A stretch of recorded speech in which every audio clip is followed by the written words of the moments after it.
मित्रों, 20 TCF oil and gas मिल गया है। अब मेरा गुजराती कॉक खोलेगा, पानी नहीं पेट्रोल और डीजल आएगा। वीडियो है, मैं दिखाऊंगा। ये कहने के बाद मैं भी खुश था। अगर 20 TCF मेरे स्टेट में मिल गया, मेरा स्टेट मालामाल हो जाएगा। वित्त मंत्री जी जवाब दे मुझे, मैं माफी मांगूंगा मैं गलत होगा तो, कि गुजरात से आपने वो केजी बेसिन के 51 वेल लिए, उसमें से कितना ऑयल और गैस निकल रहा है उसका फिगर दीजिए। हमारे पास ONGC है।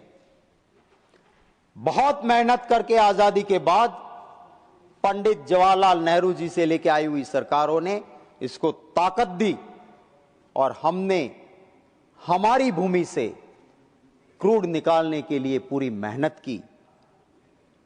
Controller and auditor general, I will again quote, जो कुआं बनता है जहां से ऑयल और गैस निकलता है, उसके लिए टेक्निकली यह कहा गया है कि to maintain health of that well, उस कुएं की हालत ठीक रखने के लिए ऑयल और गैस निकालते जाओ, उसके साथ उसे पानी और केमिकल से रिचार्ज करते जाओ, ताकि और ज्यादा से ज्यादा ऑयल और गैस आपको मिलेगा।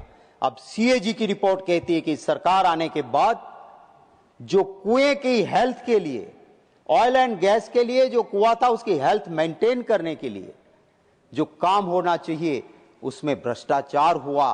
पानी की सड़ी हुई पाइपें, पानी गया नहीं, रिचार्ज हुआ नहीं, आपका ऑयल एंड गैस मिलता था वो कम हो गया और आपको इंपोर्ट बढ़ाना पड़ा। सर, एक वक्त था गुजरात में GSPC, Gujarat state petroleum corporation, सरकार का आमदनी देने वाला कमाऊ बेटा GSPC था। सर, एक मुख्यमंत्री आए, उन्होंने कहा कि केजी बेसिन में मैं ऑयल और गैस ढूंढ लूंगा।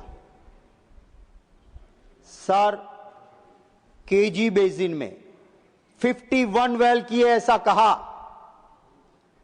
सर, एक प्रेस कॉन्फ्रेंस हुई, उसमें कहा, मित्रों, 20 TCF ऑयल एंड गैस मिल गया है।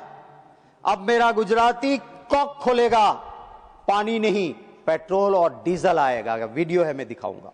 ये कहने के बाद मैं भी खुश था, मैं गुजराती हूं, कि अगर 20 TCF मेरे स्टेट में मिल गया, मेरा स्टेट मालामाल हो जाएगा। मैंने एक्सपर्ट से पूछा, उन्होंने कहा, साहब, जहां तेल के भंडार है वहां पर भी 20 TCF माने 20 ट्रिलियन क्यूबिक फीट गैस नहीं मिलता है। उन्होंने कहा, एक ही अथॉरिटी है जो तय कर सकती है, सच कह सकती है, वो है DG hydrocarbon. I wrote to DG hydrocarbon. मैंने RTI भी की कि कितना मिला गुजरात को।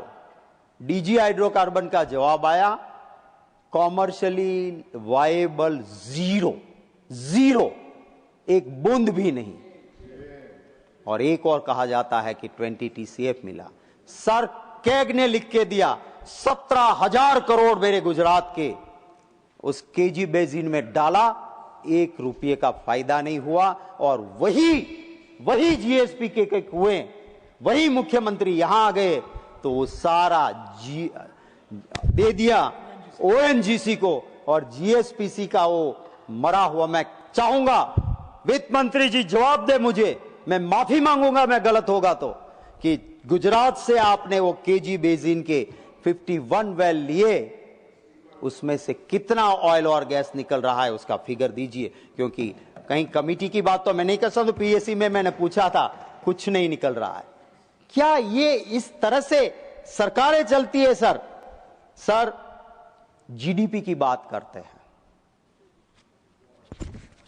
अब ये एक नया स्टैंडर्ड हो गया है कि अगर आप पहले वाले को नीचा दिखाना है, दो होता है ना, एक लंबी लाइन होती है, कोशिश करो कि मैं उसके लंबी लाइन करूं, नहीं, वो पहले वाले की छोटी कर दूं ताकि मेरी लाइन लंबी दिखे। इस कंपटीशन में सर GDP की सीरीज रिवाइज कर दी, माने GDP की गिनती की जो सीरीज थी ना, वो सीरीज ही बदल दी और GDP बड़ा दिखाओ। सर, इनके ही adviser, economic adviser Shri Arvind Subramanian ji ने कहा, from 1 to 1.5% GDP is inflated. गलत तरीके से आप जीडीपी का रेशियो दिखाते हो और ये कहने वाला, आप कहते हो विकसित भारत। सर, कहने से, लफ्जों से कुछ नहीं होता है। मेरे देश में आज पर कैपिटा $3,000 है पर कैपिटा, और जिसे डेवलप्ड कंट्री, विकसित देश है, वहां $14,500 पर कैपिटा है। कहां 3,000, कहां 14,500।